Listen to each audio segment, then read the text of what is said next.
Bonjour et bienvenue à une nouvelle critique de Manga Anime Fan. Aujourd'hui, on parle du tome 27 de Kingdom. La guerre contre l'armée coalisée continue. La première charge vient d'être donnée par Dukyu. La première journée achève. Shin décide de virer de bord. Tout vient tout juste de démolir un grand général de Shu. Il s'en passe des choses dans la première journée du tome 26. Mais là, Shin... Ok, ça c'est Ten. But who cares? Shin se ramasse contre Mangoku. Et c'est le temps d'avoir des révélations sur le passé de cet homme. Mais en même temps, on va retourner voir les autres fronts de bataille et c'est ça. Début du tome, vraiment passionnant, vraiment palpitant. Ça reprend exactement où on avait lâché. C'est le fun de voir Shin aller se battre. C'est le fun de voir les motivations de Shin. C'est le fun d'avoir Ten qui va sur le champ de bataille aussi. Mais Shin contre Mangoku, puis on apprend qu'est-ce qui s'est passé pour que Mangoku vire fou comme il l'est. Et c'est une rancœur qui a le mérite d'être claire. Ouais.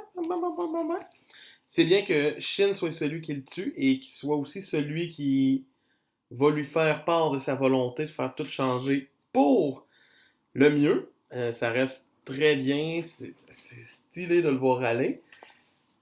Mais, c'est tout. Tu sais, c'est sans plus. Après ça, la première journée se termine, Shin est un petit peu morose, tout. Là, on a des petits chapitres un petit peu interblissent. Tout d'un coup, on a comme 14 jours de... Il se passe pas grand-chose. Beaucoup de stratégie, beaucoup de discussions de stratégie. On rencontre la deuxième générale de Shu, qui est une femme et qui est vraiment puissante. Mais après ça, c'est juste comme beaucoup de stratégie, beaucoup de longueur. On voit quelques moments, comme le fait qu'un des générales va attaquer à coups de poison le mur, qui va probablement éventuellement tuer un de nos généraux dans le prochain tome, étant donné qu'il est empoisonné et devrait mourir.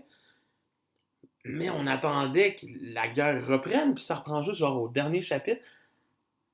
Oui, c'est important d'avoir des chapitres pour nous montrer la situation, pour montrer les réactions des personnages, pour avoir comme, tu sais, puis anyway, c'est sûr que la guerre s'est faite dans le laps de temps qu'ils ont dit, puis tout le kit, vu que c'est historiquement comme ça, d'après les dires. Mais ce tome-là est un petit peu plus théorique, un petit peu moins d'action en pleine guerre. L'auteur a fait les choix de ne pas nous montrer toutes les répétitions plates qui se sont passées. C'est un bon choix. Une bonne ouverture, très bon début, premier tiers de tome. Le bout du poison est vraiment le fun. Le retour avec Elsei qui voit que Shin est en train de protéger la Chine est vraiment bien.